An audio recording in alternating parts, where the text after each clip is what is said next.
చాలామంది తమ జీవితాల్లో మేము ఎన్నో పూజలు చేశాము, మాకు ఏ సంకల్పం నెరవేరలేదు, మేము నిజాయితీగా కష్టపడ్డాం, మాకు అనుకున్నది దక్కలేదు, అన్నీ నోటిదాకా వచ్చి వెనక్కి వెళ్ళిపోతున్నాయి, జీవితంలో అసలు సంతోషం అంటూ లేదు, కుటుంబంలో ఎవరికి వారే యమునా తీరే అన్నట్టుగా ఉంటున్నారు, ప్రతి పనులలో ఆటంకాలు ఎదురవుతున్నాయి అని అంటే ఎంతోమంది జాతకాలు చూపించుకున్నాము, అయినా ఎన్నో పరిహారాలు చేసినా సమస్య తీరలేదు అని వాపోతున్నారా?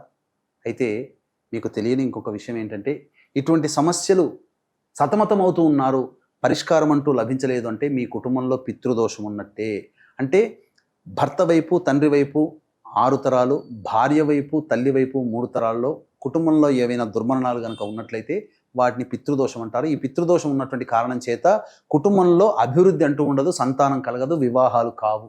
కాబట్టి ఈ యొక్క శ్రావణ బహుళ అమావాస్య 22వ తారీఖు రోజు అయింది మధ్యాహ్నం, 23కి ఉదయం పూట ఉంటుంది, కానీ మధ్యాహ్నం నుంచి 22వ తారీఖు రోజు నుంచి వస్తుంది. కాబట్టి ఆ రోజున మన పీఠం ఆధ్వర్యంలో సశాస్త్రీయ విధానంగా ఈ పితృదోష నివారణ కార్యక్రమం జరిపించడం జరుగుతుంది. ఈ కార్యక్రమం అయిపోయిన తర్వాత ఖచ్చితంగా సంవత్సరం లోపల మీ యొక్క సంకల్పం, ప్రధానమైన సంకల్పం నెరవేరుతుంది అని చెప్పడంలో ఏమాత్రం సందేహం లేదు.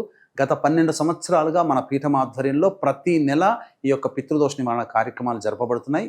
ఇప్పుడు మాత్రం శ్రావణ బహుళ అమావాస్య చాలా మహత్యమైనటువంటి అమావాస్య. ఆ కార్యక్రమంలో పాల్గొనదలిచినటువంటి వాళ్ళు మీరు స్క్రీన్పై కనిపిస్తున్నటువంటి నెంబర్కి కాంటాక్ట్ చేసి పూర్తి వివరాలు తెలుసుకోవచ్చు.